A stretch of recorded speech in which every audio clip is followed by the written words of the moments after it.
All right, good morning, everyone. Getting close to about 9:50 here on this Tuesday, the first day of April. And no, I'm be clear now, this is not an April Fool's joke I'm about to explain to you all. Being completely honest and truthful. All right, good morning, everyone. A lot of you on YouTube right now. Hello to Carrie and Nikki and to Les. Hope you're all doing well. I'll apologize in advance. There's a lot of information I'm going to try to give to you all today, but there's not a whole lot of time to get into a lot of details, especially on questions. I know sometimes when we go live, we're able to sometimes go 2 hours at a time and really get to a lot of your questions, concerns. I'm a little more limited just because I'm right up against a midday show coming up. So, but I will try my best to get to some of them, but be patient with me on that. And hopefully I will try to explain everything as much as I can. A lot of you are just now signing on. The notifications just went out. So always try to give it a moment for everyone to get notified. So those that arrive late, don't say, I just arrived. What did I miss? That I see so much on the area. But as a reminder, once I'm done on social media, it will replay, but also on way3.com and on the app. I'll always switch it over. It takes about 30 minutes after I'm done to get it into the system, but it'll be online and available to watch again in case you miss it. That's always the case every day. So don't fret if you miss anything. All right, a lot to cover. I think everyone's aware by now that it's going to rain. We've got to get through the severe part of this. We've got to get through the flash flooding, river flooding scenario. And this is going to be one that may end up in the books, the way this is trending here and many different aspects. So there's a lot of moving parts to it. And I think right now it's important to note that today is the only day you've really got to make any preparations. If you live in a flood-prone area, live near the Ohio, although the Ohio is a little slower to rise than other streams, so you have a little bit more of a reaction time there. But still, if there's anything you need to get purchased today, same bags, whatever the case may be, I would take today to do that. Get those out of the way before the stores get flooded with people, no pun intended, and you have to deal with a low supply issue there. So take the time while it's a nice day and hope for the best. And let's hope this changes or it doesn't end up being as bad as what the data is indicating. But at the point we're at now, all we have is the data. So, and it's alarming. So we have to cover it. That's our responsibility. We got to explain what we think is going to happen compared to the data. And hopefully you guys can react in time. And that's the goal, right? So let's begin. I'll stop rambling. We'll begin with temperatures outside, which have been running near the freezing mark this morning in many spots. Southern Indiana, Louisville got down into the 30s as well. Those of you south and east of Louisville held on to the clouds. Did not get as cold as other areas, but this was our last chilly morning for a while. We're going to get into much more of a summer kind of vibe here with humid air coming into play day and night. So you're not going to see a ton of movement in thermometers after really tomorrow when we warm up. We'll stay relatively elevated on warmth until we get to the end of the weekend. So this is our last chilling morning for a while. But today won't be a bad day at all. In fact, you can see we've got a decent amount of sun. Clouds still holding on our eastern counties. That may be the only exception today on the highs getting stuck there, perhaps in low to mid 50s. Elsewhere, though, we should have a good chance to cross 60 today and maybe mid 60s. So a nice setup. Water view shows what is coming our way. And the first thing on the item list that we've got to cover is going to be the warm front. That will arrive in less than 24 hours from now. It will be arriving. It's already seeing the first signs of that back into areas of Kansas, where the stage is set for them to get ready now. They're on the other side of the front, so now they're in the severe side. They're in the warm sector, so they enter the danger zone, if you will, today. The warm front will be tracking eastbound. That will be our first item that will arrive again tomorrow morning with a low-end storm chance. But it sets the stage. It brings in the humid air, a rapid increase in moisture levels. One of the faster returns I've seen in the moisture entering our atmosphere than in my career. Never seen this fast of a return like this from such a dry air mass to a humid one in just a very short amount of time. And it's because of that we're going to see a lot of wind tomorrow. The atmosphere is just take the spatula and flip it over. The atmosphere is getting a complete fried egg kind of feeling here. And that's what will be happening as we get into Wednesday. All right, so the severe risk today is going to be where that warm front has already passed. Kansas City area, that'll be the main target point today. Tomorrow, we are in the warm sector. The enhanced risk is still at play. I'll come back around to this to break this risk down in just a moment. And as we get into Thursday, the slight risk remains for our area as well as the front. You can see clearly where the front is draped and stuck in the Ohio River Valley down into Arkansas and the Red River Valley. That is the spot where the repeated rounds of showers and storms will continue to take place.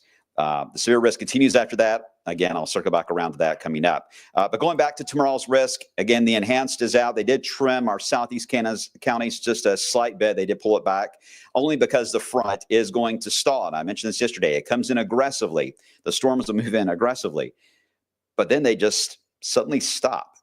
At some point around the midnight to 4 a.m. window, the line of storms just puts the brakes on, and that will cut down on the severe potential. It will start to dwindle it down at a little more rapid pace, but the flood potential starts to escalate fairly quick.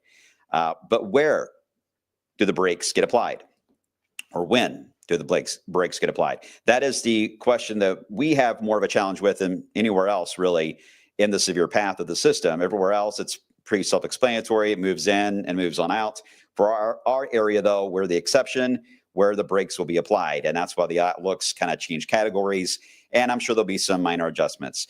We're not going to talk a lot about categories in the coming days because I think it's a moot point when you get too close to the event. But just kind of a heads up of where we stand today on the severe side. That's where the enhanced is. Breaking it down more, the tornado potential is still on the significant side. We're in that hatch, the lines going through the area, indicating the chance for another round of potentially significant tornadoes that could develop. We did not get to that level with Sunday nights, thank goodness. EF1 was the highest rating so far. They're still surveying, but EF1 so far has been the highest. But potential is to get to at least that level, but even higher in isolated cases could certainly take place. And especially west of 65 has my attention right now on that potential on that. When you look at, it says 58 miles per hour because that's the threshold for severe is at that level of 58. Potential is here for winds, especially moving in from the west, that could easily get to roughly around 75 to 80 miles per hour. That potential is there. Notice the hatched area goes outside of the highest potential for the strong gust, that red area. We see this sometimes. Why is that the case? It's because the idea that forward momentum, I mentioned yesterday, how the storms may stop, but the wind field could still increase further out than the precipitation will. So your odds are lower on getting strong winds in your area in the yellow. But if you were to get them, they would be significant, if that makes sense. So we're all in the same boat on that idea, so I don't want to dwell too much on that. Hail potential, we've seen hail in the past several systems. It's been a hail of a year. And I think we're going to see more of this with this system, especially if anything pops in the afternoon tomorrow. Large hail, once again, is going to be a factor. And we'll take a closer look at that coming up in just a few as well. I'm going to start with the HER model. The modeling overall doesn't do the greatest job at this point until you get to the day of. Then you see a lot more shifting, a lot more agreement at the last minute. But at this stage, there's still some disagreements on that moisture return. It's really throwing the models for a loop on how rapid that moisture return will be tomorrow. And then obviously the amount of heating. There is a cap that is showing up. It's 700 millibars, so there is a lid on the atmosphere for at least the majority of the afternoon, but I don't think it's going to hold for much longer than, say, the 6, 7 p.m. window. The cap will begin to weaken, and they begin to blossom on the radar. So that's another issue we'll have to factor in. So let me start with this in a chronological way. Pick out where you're at here on Futurecast. We'll start with the warm front that moves in tonight. So our low tonight will be in the low 40s in many spots, roughly around midnight. Then we will see the rise start to take place. By the time you wake up tomorrow, you should notice a couple of things. One, that it's warmer out when you wake up in the morning than even when you went to bed. And two, that it's windy. That will start the wind field. The warm front itself, as it passes on by, I'm going to give it a window of about 5 to 8 a.m. Now, most of the high-res data does not develop anything in this environment. So far, it keeps it fairly quiet. You see just a few hints of green blobs there.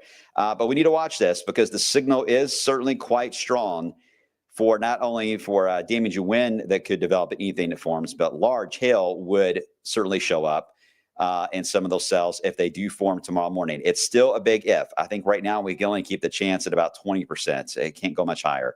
So the odds are very low, but they're not zero. And I think it's because they just don't know yet how much moisture will be returned yet at that fast of a rate. That's something we'll have to nowcast and track ourselves as we head throughout the overnight into early tomorrow morning. So make sure to tune into Tawana in the morning with an update on where we're at with that. And hopefully the warm front stays quiet. We don't want it to get active because this would be a bad timing early in the morning for any hailers to form. But I just want to at least put that in the back of your mind, that potential is being watched. Otherwise, it will be a windy, warm day. The warm part's the plus. The record is 85 tomorrow. We could hit it. We did last time we had a warm air advection setup, right? We hit close to record levels. We could do it tomorrow. But unfortunately, it won't be an enjoyable 80-degree day because the wind will be so strong. It's going to get everyone's attention. So this is where we have the lid on the atmosphere, or the cap, holding on through at least 5:30, maybe 6 o'clock. But after that, this is where there's a bit of a split between the high-res models and even the NAM model is a little different on its idea. It wants to hold on to the cap a little longer than what the some of the short-range models want to do, especially the HER. But if they do develop any cells that advance, last time we saw this from the HER, it didn't materialize. And it underestimated the cap. So I think that's fair that we need to lean on that idea again, because there really isn't a huge difference in this system and the last one other than the slowing down aspect. But as far as the heating up ability here and the amount of moisture, even though it's not the amount of moisture is high tomorrow, it's just a rapid return to that moisture level. Does that make sense? That's what I mean by a rapid increase there. But as long as the lid can hold, we should be able to hold quiet through at least, I'm hoping, sunset. But it won't be long after that. And we're going to be dealing with warnings as the line of storms moves in. And once again, it's doing the line with the wiggles. So we got to watch for rotation that can develop with tornadoes. And then straight line wind potential will be high, and even some hail embedded in this as well. But once we get to the 12:30 window, this is where the storms are lining up, moving in across the Ohio River in West Kentucky. I will be honest with you all, I'm quite concerned about areas in West Kentucky, not far from Bowling Green. I would put close to Corydon and Jeffersonville, roughly along the Ohio River. This zone, I'm much more concerned about when it comes to damaging weather than areas to the southeast. Louisville is going to be around the edge of that, as always, around the edge again. But if you're southeast of Louisville, your odds of getting the more extreme severe parameters are lower. They're not zero because we don't know how much that momentum will ease down when the brakes are applied. But it is lower than areas of southern Indiana and areas west of 65 in Kentucky. But if you're in that area right now, I can only go by what I'm seeing until we get into the event. If you're in those spots, west of 65 and in southern Indiana, be extra aware. You are much more prime for damaging weather than other areas will be. And with the brakes being applied to this, it could stop in your area. It could slow down as it moves in. So that could really prolong the severe weather parameters for a bit longer, what you'll be experiencing anyway. All right, so that gets us through midnight. Now the brakes are being applied. The line begins to slow down. We begin to see what we call more of a stratiform kind of rain. It forms on the northern side of where the severe line is, still pushing in slowly. It's easing down. I mean, this is 3 hours later. It moved one county. But now the rain shield is going to expand, especially on the northern side. But it will become a wider band. And now we get into the flash flooding scenario that will continue into Thursday, and areas that will be on the southern edge of these thunderstorms right here on the southern edge. That's where we need to watch for any additional severe weather warnings that will come out Thursday, Friday, and even Saturday. You'll be in that spot we need to watch, the southern edge of the heavy rain band. If you're in the heavy rain band, your issue is going to be flooding. If you're north of it, it'll be an occasional flooding, but you'll be at least a little bit out of the severe parameters compared to areas on the southern side. Where will that southern side be? Will it be Lebanon, Kentucky? Will it be E-Town? I don't know yet. No one knows. We got to figure out where the brakes are applied first to see where the line is going to settle and stop, kind of find its groove. Once that is established, we'll be able to determine the severe parameters a little better for Thursday and Friday. But we're not there yet, but at least the setup is favorable for that. And this will continue all through Thursday and Friday. It's important to note we're not going to see heavy rain every single minute of these alert days all the way through Saturday. It's not going to be a constant heavy rain day in and day out. That would be really, really bad. But it's bad enough that it's going to be several hours of each of those days. We will indeed have heavy rain at times, then we'll ease back to a lighter rain and drizzle, then it's back to heavy rain again, then back to drizzle, then back to heavy rain. You're going to get sick of this really fast because it is going to be annoying how back and forth it is going to be. and it will seem like it's going to be endless. But this is where we get into the flooding scenario and the danger comes in. So even though you may see an ease in the rain in your community, you may be trying to venture out, check the radar carefully before you venture out to make sure there's not another heavier pocket about to move right back into your spot again. So this is a bit of an odd scenario, guys. Normally we have storms that move in, we get light rain for an hour, a little bit of rolling thunder, and then it ends. You get cooler, right? And we're done. In this scenario, it's like Groundhog Day. We're going to get into the severe side of this, and then we just relive the same day over and over again kind of feeling. All right, so that's at least a snapshot to get us into Thursday morning. I'll come back around to longer term in just a second on that. Looking at the hail potential with a warm front tomorrow morning. You got to watch warm fronts. You can see if they can develop, they can produce larger than quarter-size hailstones. Now, some of that does tend to be a little smaller in the reality when it hits the ground. But there at least some hail potential with the warm front. So we need to watch that tomorrow morning. Again, we'll see if that can pop or not. Otherwise, we get into tomorrow night, and this is where you get into very large hailstones that can develop. This is the most recent run. So this is a new update. This was not here a second ago. So yeah, it says tennis ball size. Trust me, that's alarming. I don't know if it'll get to that level. Let's hope not. But I do think up to golf ball size or ping pong size, yes. We can get to that level on hailstones, especially if those individual cells, those mini supercells, if they do indeed pop before or just before sunset tomorrow afternoon, early evening. If they form, then that reality of those larger hailstones can come to light. If it can quickly get into a line, you cut down on that large hail potential, but as far as very large, but you can still get some quarter size up to ping pong. All right, so yeah, again, a lot of hail that we had this year. Looking at your potential for rotation. All right, this is the new run. You see through the morning hours, we don't have anything to worry about. And that's mainly because with the warm front, storms are elevated. The bases of them, the bottoms of the clouds, fairly high up. So that's why it's mainly a hail threat with the warm front tomorrow morning. I don't see the bases low enough to raise concern right now on any tornado threat. But you can get some strong winds, but we don't even know yet if they're going to form. So just FYI. We'll get into tomorrow night. It's picking up on the rotating cells, moving in across southwest Indiana, and continues to show tracks into our southern Indiana counties, and a bit of an elevation to some of that too. This doesn't mean that tornadoes going to be on the ground and every one of these strikes, but it does certainly, when the signal gets strong like that, it's something we got to pay attention to, especially if it repeats itself run after run after run of the model in the same spot. It's trying to tell us something, so we got to pay attention to that. But if the next run comes in and it has the line over here, and then the next run after that it has it over here, then it's hard to pay attention and buy into it. We just know the potential is there for a tornado that could form, but placement we don't know yet until they form and actually move in, unfortunately. But this data is a little different than the last run, so I don't think this is a signal we can log on to yet for those in Indiana, so don't get too worried. This is a different spot than what it had earlier. So if that helps whatsoever there. Okay. One more thing I wanted to show you all. Actually, I'll come back around. I'll come back around to that in just a second. Any questions I can ask on the severe side real quick before I get into the flooding, which we need to get into on this. So what can I answer real quick? Carrie, stop circling around me, Brian. Okay, sorry about that. Sorry, Carrie. I get a little pen happy, you know.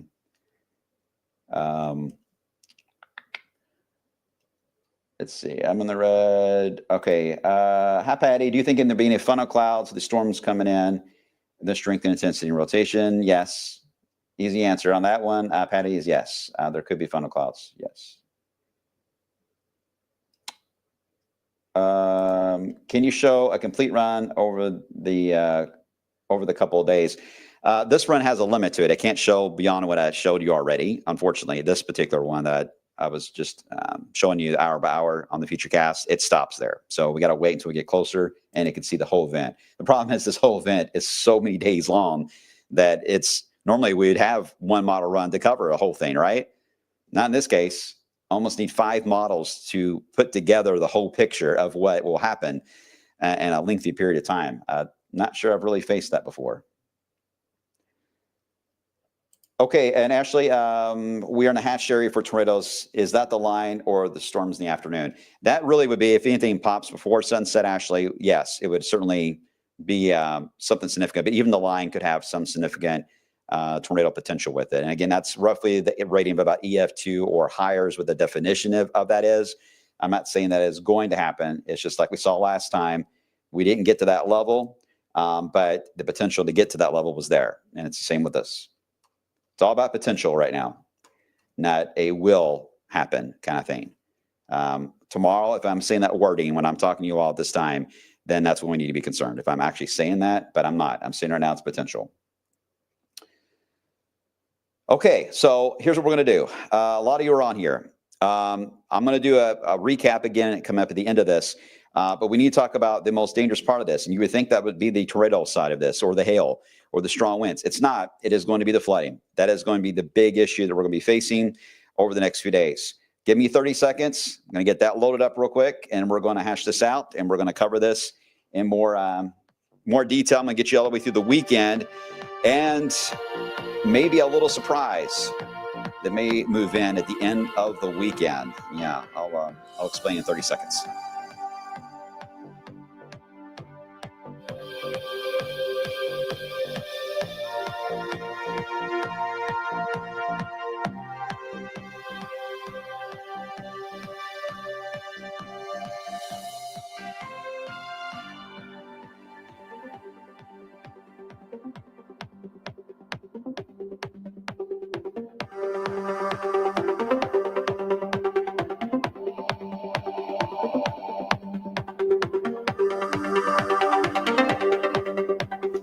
All right, let's get enough of that music. Let's get on here with the setup. All right, so we've covered the severe side.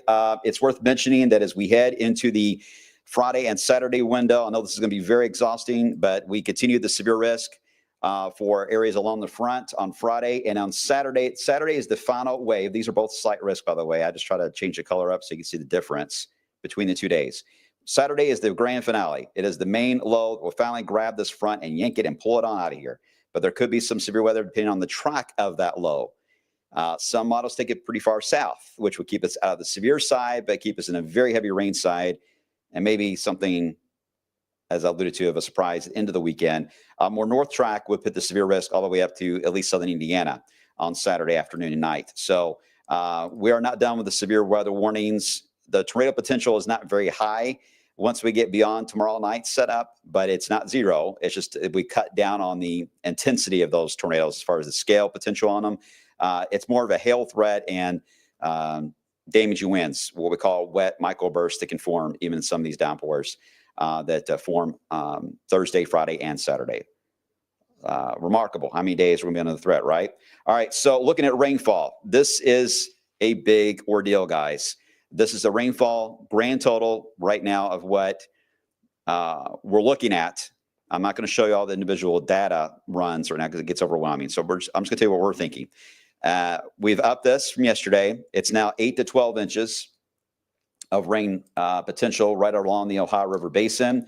And yes, potential is there for more than a foot that could fall out of this, depending on how long these bands of rain linger and how many contain repeated rounds of thunderstorms. Thunderstorms key on that. Thunderstorms are where you accelerate the rate to allow for very high spikes that can develop on these totals. Are the models higher than this? Absolutely. Much higher than this, to be honest. This would rival and beat the flooding of 1997 on March 1st. It would beat the 1937 flooding setup that we had in Louisville. And it may even beat, likely will beat actually, the flooding we had in 1964. So we're entering kind of an unprecedented territory here on this because a lot has happened in 30 years since the 97 setup. That was really all in one shot in a very short span. It was really all about that Sunday, March 1st in 97. 1937, that has been the gold standard of flooding, right, for Louisville, even though that's not our biggest rainfall total. The 97 was. But 37 is the one we saw the images of. But 37 was different, not only infrastructure-wise, but we also were frozen before that flooding hit in January. That led to an unusual setup of river flooding because the ground could not soak the water. This one is, again, different than both of them. So I don't really know exactly how this is going to play out on the area streams, creeks, rivers, and how it impact our infrastructure, but we need to be ready for this. And let's hope that the thunderstorm train wavers a bit to where we can kind of ease and spread out some of these totals to where they're not so high. But even the baseline is coming in at around 8 inches in many areas. That's the baseline. Even that on the low end of the scale is rivaling some of the records. Obviously, if we get to 11 to 12, we're going to be up there in the record territory for a multi-day total. The greatest we've had in 24 hours was the 97 flood, and that was nearly 13 inches. Actually, I'm sorry, a little over 10 inches of rain for the March 1st. We ended up with 2 additional inches right after the day after. So it was roughly about a 12 to 13 inch rainfall that took place in about 2.5 days. In this scenario, this would be about 4 days that we'd be spreading this out, and would still, though, rival some of the records there. Pretty remarkable, guys, to see this. And again, we can only go by what we're looking at on data right now. Let's hope this eases, but I want you guys to be ready for this, prepare for this, and you'll be in much better shape to get through it in case it were to happen. All right, you see the repeated rounds, again, of showers and storms moving along that front across the Ohio River Valley. Here's the final low starting to develop in the Four Corners area. This is the one that will finally kick the system out, but not before producing another round of heavy rain and thunderstorms. Again, your severe potential is going to be near the track in the southeast part of the track of the low. The low will be centered very close to I-40, maybe up to I-64, but I think I-40 right now is likely to be the track that will favor to keep the severe weather out of our area, but it's not locked in yet. Interestingly enough, as this moves by, here's the deformation zone, the upper level portion of this, the upper low. GFS wants to hold this intact because it is a more southerly track with that low on Saturday into Sunday, which would actually lead to a change to snow at the end of the weekend. The Euro, however, tries to dissolve that upper low and is a little further north with the track as well, and it just gives us a chilly rain in this, but no snow. The ensembles of the Euro do hint that there is a chance that snow could form. So I don't want to play that up because we have too many important things to worry about other than snow. But I at least want to mention that it's not unusual to get snow events in extreme warm weather scenarios in the spring. Severe weather and flooding usually tend to, in our area, be followed by a burst of snow at some point. So this would fit the narrative of what our climate usually can do in April. So we'll see. But boy, what a wild, I mean, at this point, you might as well just go ahead and bring it on by, because we're already in that boat now. Let's keep going. And here's the thing with the teleconnections the way they are in the upper air pattern, it's a blocking pattern. So once we get into this cool shot of air next week, it is going to be tough to get out of it. It may take us 2 or 3 days next week to shake out of it. Maybe some rain showers with that. We'll try to warm up as we head toward thunder over Louisville weekend. However, it's worth mentioning another low drops in. These are not severe weather scenarios, so that's good, but they are cold, low pressures and can be miserable. And if this low times out, boy, this would be not a good setup for thunder. Not only would the river be out of its banks because of the flooding, but then you would have crummy weather on top of that. Man, let's hope that changes. But again, we'll worry about that. It's a long-term issue. All right, so here's the entire impact summary. This is the graphic I want you guys to really focus on to kind of summarize everything I just explained. Strong winds. Again, the wind in general tomorrow is going to be advisory level. It's likely to come out today. Will be the wind advisory, gusts up to 50 miles per hour. General wind tomorrow with a record high possible. We get into severe weather Wednesday night. Severe weather potential continues Thursday, Friday, and Saturday. But notice the flooding threat is the constant the entire time, and it will be the main concern as we head down the road. What will this do to the area rivers? Obviously, it's going to push them out of their banks, but will they get to major flood status? That is certainly possible, and that would include the Ohio. I wouldn't rule that out.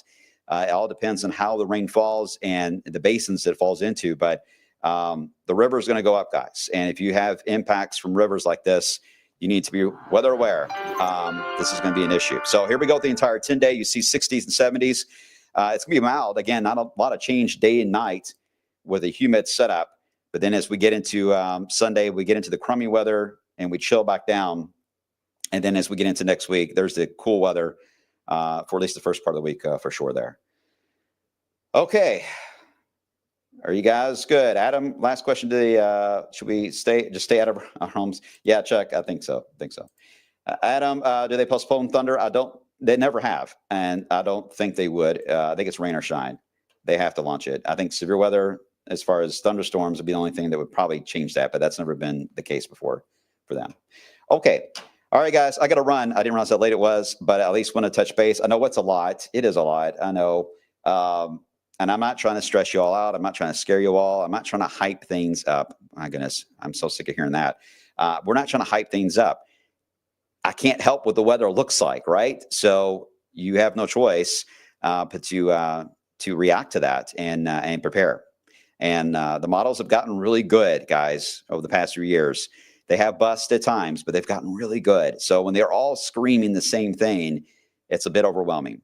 And when that happens, I've learned my lessons as a meteorologist for sure, to trust your gut in these scenarios. And my gut right now, from my experience here, and the whole team really for that matter, is this is going to be a significant event. All right, we're going to leave it alone for now. Try to enjoy your day today. Not try to be a complete bummer. It's going to be pretty out there. Sunshine in 60s. I'll see you at midday.